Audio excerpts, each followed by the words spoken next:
પ્રદેશ ભાજપ પ્રમુખ જગદીશ વિશ્વકર્માએ પોતાની ટીમમાં સામેલ કરાયેલા નવા હોદ્દેદારોને મીઠાઈ ખવડાવીને શુભેચ્છા પાઠવી સાથે જ નવી ટીમ સામે બેઠક પણ યોજી। આ પહેલા પ્રદેશ ભાજપની નવી ટીમનું ગાંધીનગરના ભાજપ કાર્યાલય ખાતે વાજતે ગાજતે સ્વાગત કરાયું। નવા હોદ્દેદારોએ વિધિવત રીતે પદભાર સંભાળ્યો। બાદમાં પ્રદેશ પ્રમુખ જગદીશ વિશ્વકર્માએ અને પ્રદેશ સંગઠન મહામંત્રી રત્નાકરની અધ્યક્ષતામાં તમામ હોદ્દેદારોની બેઠક યોજાઈ। નવા સંગઠનમાં હિરેન હિરપરાને પ્રદેશ ભાજપ કિસાન મોરચાના પ્રમુખ બનાવાયા છે, જ્યારે કે હેમાંગ જોશીને પ્રદેશ ભાજપ યુવા મોરચાના પ્રમુખ પદની જવાબદારી સોંપાઈ છે। સાથે જ પ્રશાંત કોરાટ, અનિરુદ્ધ દવે, અજય બ્રહ્મભટ્ટ, હિતેન્દ્રસિંહ ચૌહાણને મહામંત્રી બનાવાયા છે। રમેશ ધડુક, ભરત પંડ્યા, રાજેશ ચુડાસમા સહિત 10 કાર્યકરોને ઉપપ્રમુખોની જવાબદારી સોંપવામાં આવી છે। પહેલા મહામંત્રી કિસાન મોરચાના હવે અધ્યક્ષની જવાબદારી મળી છે, કેવી રીતે જોઈ રહ્યા છો અને શું કહેશો? જવાબદારીઓ એ ફરતી હોય છે, પણ કાર્યકર્તા હંમેશા એની કાર્યકર્તાનું દાયિત્વ જ મહત્વનું હોય છે। કાર્યકર્તા તરીકે કામ કર્યું છે અને કાર્યકર્તા તરીકે કામ કરીશ।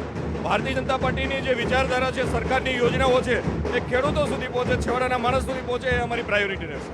રાજ્યમાં અનેક જગ્યાએ ખેડૂતોની નારાજગી સામે આવી રહી છે, એને કેવી રીતે ટેકલ કરશો? આ મોટો પડકાર છે।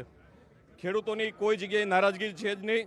ખેતી, ખેડૂત અને ગામડાએ ભારતીય જનતા પાર્ટીને પ્રેમ કર્યો છે, ભારતીય જનતા પાર્ટીને મજબૂત બનાવી છે અને એમના સહારે, એમના વિશ્વાસ ઉપર જ ભારતીય જનતા પાર્ટી આગળ વધી રહી છે અને ભારતીય જનતા પાર્ટીની સરકાર ખેતી, ખેડૂત અને ગામડું સદ્ધર બને એ માટેની સંપૂર્ણપણે યોજનાઓ બનાવી રહી છે। સ્થાનિક સ્વરાજ્યની ચૂંટણી પણ આવવાની છે, પછી વિધાનસભાની ચૂંટણી પણ આવે, કેવી રીતે ગ્રાઉન્ડમાં જશો? શું રોડમેપ તૈયાર કર્યો છે? ગામડું એ ભારતીય જનતા પાર્ટીને પ્રેમ કરે છે અને ગામડાની અંદર 100% કમળ ખીલશે। જે જવાબદારી સોંપી છે એ ગત 5 વર્ષના યુવા મોરચાના મારા બૂથના કાર્યકર્તાથી લઈને પ્રદેશની મારી જે ટીમ છે ને જે મહેનત કરી છે અને કામ કર્યું છે, કાર્યક્રમ કર્યા છે, એનું આ પરિણામ, એનું ફળ આજે પાર્ટી અમને આપ્યું છે અને ખૂબ મોટી જવાબદારી આપી છે। આવનારા સમયમાં બધા જ કાર્યકર્તાઓને સાથે લઈને ખૂબ સારી રીતે કામ કરીને પાર્ટીને નવા શિખરો, નવા આયામો સુધી પહોંચાડવાની જવાબદારી એ દરેક કાર્યકર્તાઓની છે। પ્રશાંતભાઈ, એક વાત એવી છે કે સરકારમાં જે નવા મંત્રીઓની નિયુક્તિ થઈ છે એમાં પણ યુવાનોની સંખ્યા મુખરે છે। નવું સંગઠન આવ્યું છે, એમાં પણ યુવાનોને પ્રાધાન્ય આપ્યું છે। આમાં કેવી રીતે ઉણા ઉતરશો અને કેવી રીતે કામ કરશો? આપણે હરમેશ કીધું છે કે ભારતીય જનતા પાર્ટી એટલે પાર્ટી વિથ ડિફરન્સ।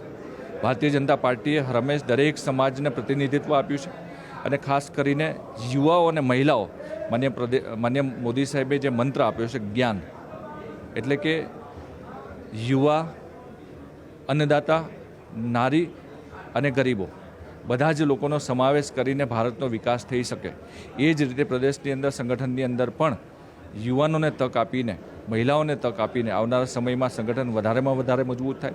જે રીતે આપ સૌ જુઓ છો કે રાષ્ટ્રીય અધ્યક્ષ પણ ખૂબ નાની ઉંમરના છે, ત્યારે યુવાનોને મેક્સિમમ તક આપનારી કોઈ પાર્ટી હોય તો દેશ, માત્ર દેશની અંદર નહીં પણ દુનિયાની અંદર પણ એ માત્ર ભારતીય જનતા પાર્ટી છે। વિધાનસભાની ચૂંટણીમાં રેકોર્ડ બ્રેક પરિણામ આવ્યું હતું, અત્યાર સુધીમાં ન આવ્યું હોય, આ પણ એક મોટો પડકાર રહેશે, એને કેવી રીતે ઝીલશો અને કેવી રીતે વહન કરશો? ભારતીય જનતા પાર્ટી હંમેશ ઇતિહાસ બનાવવા માટે બાહિર છે અને નવા ઇતિહાસો અમે બનાવતા હોઈએ છીએ। આવનારા સમયમાં ફરી ઇતિહાસ બનાવીશું। જે ચોક્કસ આ જવાબદારી જે મને મળી છે, હું સૌપ્રથમ તો આપણા રાષ્ટ્રીય નેતૃત્વ અને પ્રદેશ નેતૃત્વનો હું ખૂબ ખૂબ આભારી છું કે આ જવાબદારી મારા જેવા એક કાર્યકર્તાને મળી છે। જે આ દાયિત્વ છે એ તો સમયાધીન હોય છે, પરંતુ કાર્યકર્તાનું બિરુદ ક્યારેય પણ આપણા છેલ્લા શ્વાસ સુધી આપણી પાસેથી જતું નથી। ત્યારે કાર્યકર્તા ભાવથી હું કાર્ય કરીશ એ બાબતની ખાતરી આપું છું અને મોદી સાહેબનું જે વિકસિત ભારતનું લક્ષ્ય છે, એ વિકસિત ભારતના લક્ષ્યને આદરણીય મુખ્યમંત્રીશ્રી અને અમારા આદરણીય પ્રદેશ અધ્યક્ષશ્રી વિકસિત ગુજરાતથી વિકસિત ભારત તરફ જ્યારે આગળ વધી રહ્યા છે, ત્યારે તમામ યુવા સૈનિકો સાથે વિકસિત ભારત બનાવવા માટેનો પ્રયત્ન કરીશું ને એ માટે કાર્યરત રહીશું। એસઆઈઆરની જવાબદારી તમને પક્ષે સોંપી ત્યારથી લાગતું હતું કે કોઈક મોટી જવાબદારી મળે અને એને વહન કરવાનું આવશે? જો ક્યારે પણ જવાબદારી પાર્ટી સોંપતી હોય છે ત્યારે સૌ પ્રથમ તો હું પોતે એવું માનું છું ને એવું જ માનવું જોઈએ કે મારા કરતાં ઘણા સારા કાર્યકર્તાઓ હતા તો પણ મને આ જવાબદારી મળી છે। એટલે ત્યારે મેં આવું વિચાર્યું નહોતું કે મને આગળ પણ કોઈ મોટી જવાબદારી મળવાની છે, પરંતુ આ જવાબદારી જ્યારે મળી છે ત્યારે એને ચરિતાર્થ કરવા માટે હું અથાગ પ્રયત્ન કરીશ એ બાબતની ખાતરી આપું છું। ભારતીય જનતા પાર્ટીએ ચાહે રાષ્ટ્રીય નેતૃત્વ હોય કે ચાહે સ્થાનિક નેતૃત્વ હોય, યુવાનોને પ્રાધાન્ય આપ્યું છે, એને કેવી રીતે જોઈ રહ્યા છો? શું માનો છો? મોદી સાહેબે લાલ કિલ્લા ઉપરથી એક દેશને કમિટમેન્ટ આપ્યું છે કે એમને 1 લાખ એવા યુવાઓને લાવવા છે કે જેની કોઈ પણ પોલિટિકલ પૃષ્ઠભૂમિ ના હોય। મને ગર્વ છે કે હું એક એવો યુવાન છું કે મારા પરિવારમાં કોઈ પણ રાજકીય એમનું બેકગ્રાઉન્ડ નથી, તો પણ મને આ તક મળી છે। એ બદલ હું આદરણીય મોદી સાહેબનો આભાર માનું છું અને આ માત્ર ને માત્ર ભારતીય જનતા પાર્ટીમાં જ શક્ય બને છે। હું કાર્યકર્તા જ છું. કાર્યકર્તાની જવાબદારી તરીકે પક્ષે શીર્ષસ્થ નેતૃત્વએ એક નવી જવાબદારી આપી છે અને એ નવી જવાબદારી પણ આદર્શ આપણા શીર્ષસ્થ નેતૃત્વના માર્ગદર્શનની અંદર રાષ્ટ્રપ્રથમની વિચારધારા સાથે હું નિભાવીશ. મહત્વની વાત એ છે કે યુવાનોને પ્રમોટ કરવામાં આવી રહ્યા છે. આખી ટીમ યુવાનોની બની છે. એને કેવી રીતે જોઈ રહ્યા છો તમે?